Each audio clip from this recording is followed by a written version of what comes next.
the day a small town outsmarted an empire. In the year 1812, while Napoleon Bonaparte marched his massive army toward Moscow, most of Europe believed his victory was inevitable. He had conquered cities, crushed kings, and terrified nations. But far from the battlefields, in a small Russian town called Maloyaroslavets, something unexpected happened, something history barely remembers.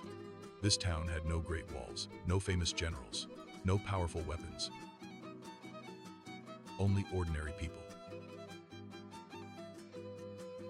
When Napoleon's army reached Maloyaroslavets, winter was already creeping in. Snow hadn't fallen yet, but the cold had begun to bite. Napoleon needed food, shelter, and a safe road south to survive the coming months.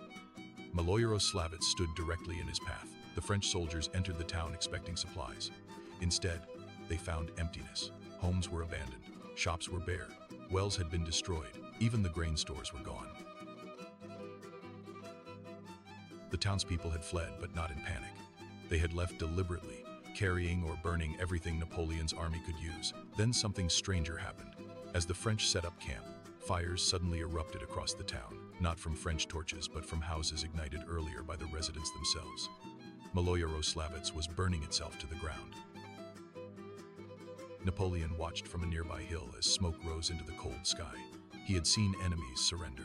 He had seen armies retreat, but he had never seen a town choose destruction over submission.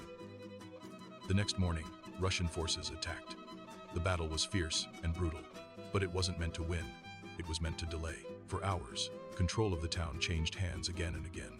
Streets filled with smoke, ash, and silence broken by cannon fire. By the end of the day, Maloyaroslavets was nothing but ruins. Napoleon technically won the battle, but he lost the war. Why? Because Maloyaroslavets forced him into a terrible choice. The southern road, once full of food and shelter, was now useless. The town was gone. The land around it was stripped bare.